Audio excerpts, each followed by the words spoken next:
Nightcrawler is passionate. Nightcrawler is loving, caring.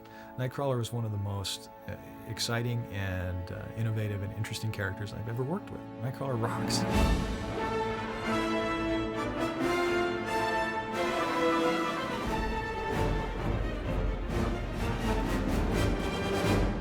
My first introduction to Nightcrawler came when I was in high school. The thing about Nightcrawler for me at the time is that he reminded me so much of the things that I'd gone through, or the life that you feel when you're sort of a persecuted teenager. I've always enjoyed him, and I've always wanted to work with him and do things with him, and it's just like one of those childhood fantasies that, you know, now that I'm much older, I get the chance to actually do it. I went to college for commercial illustration, studied drawing for a number of years, got out, worked as an illustrator, got into animation, and got to the point in animation where I felt like I had gone about as far as I could go. Was looking to do something different, try something a little more creative, where I was actually kind of the driving force behind the creativity as opposed to being somebody else's hands. And I put together a submission package for one of the characters for Marvel, and wound up drawing Elektra to start off with. And I had made a pitch that was an entire concept. It was writing and drawing a character called War Machine. People liked the way that the stories were written. They liked the action and the humor that was in it. And the writing just began to blossom from there, to the point where I don't draw anymore. I actually write almost exclusively. The editors at Marvel, who were running the X-Men, were looking for a new writer to take over from the guy who had been writing it for a while and was planning on leaving the book. And they took a chance on me.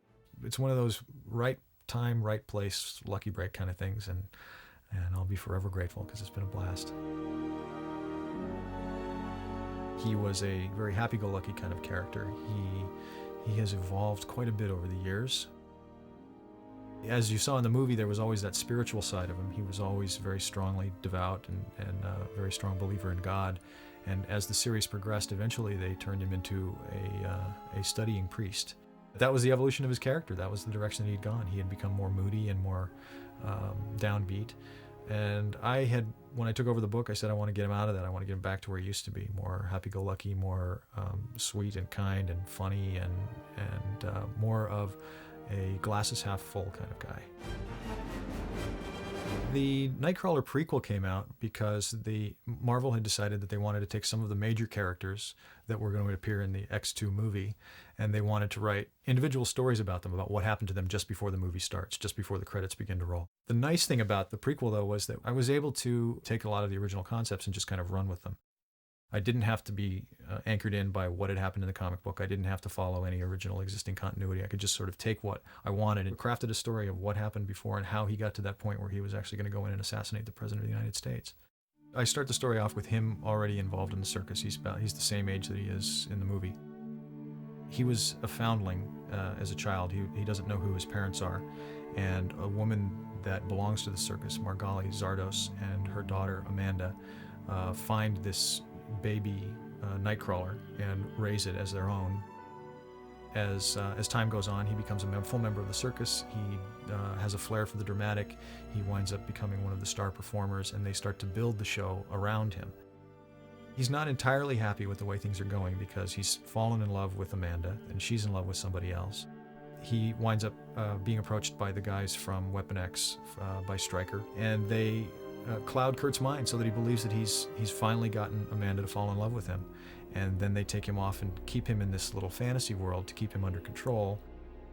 As Stryker continues to try to turn him into a killer, he continues to resist and refuses to get involved, until finally they reveal to him that everything that he's experienced is a dream, and that they don't need him to be a willing participant anymore. They found a way to use the chemicals that Mutant X creates to force him to do what they want to do. And that crushes his spirit, just as they inject the chemical into his neck and send him off to do his job. When I write a script, you write it in full script form. The page descriptions, the panel descriptions, exactly what's going on in each panel, and all of the dialogue, so that the artist has something to work with. And then when you send it off, you hope that they'll either do what you ask, or if you get lucky, they'll bring something even more to it. And Carl Kerschel, the guy who did the artwork on this particular issue, Every page that I got back was just a work of art. I was so astounded with the sensitivity and the creativity and the compositions and the dynamics of the artwork every time I got some of it back. Just amazing, really beautiful stuff. There's a shot where he lands on a tombstone in front of Amanda in the middle of the show. That's an amazing shot. One silent page where Amanda and Margali have realized that Kurt is gone and he's probably not coming back, and they have no idea what happened to him. And I mean, he may just be dead in a ditch someplace for all they know. And I had no words on it.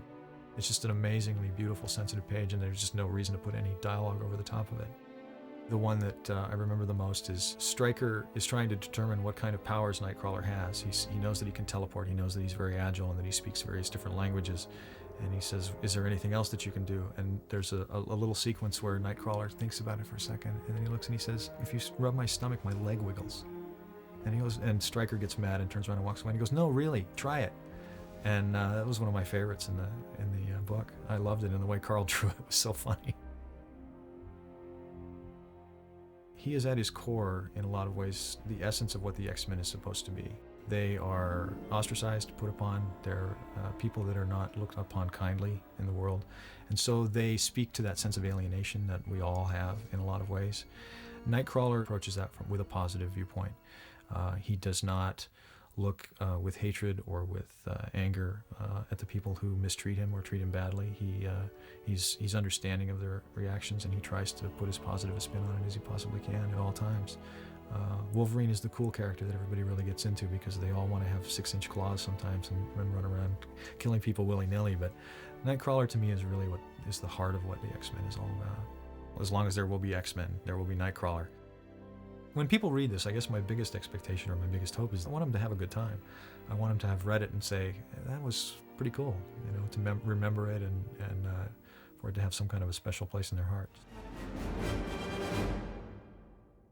Wizard Magazine asked me not too long ago, what secret about Nightcrawler is it that I know that no one else knows? And you've seen that Nightcrawler he's only got 3 fingers or 2 fingers and 1 thumb on each hand, and the same with his feet. And I said, well, he also has 2 other things.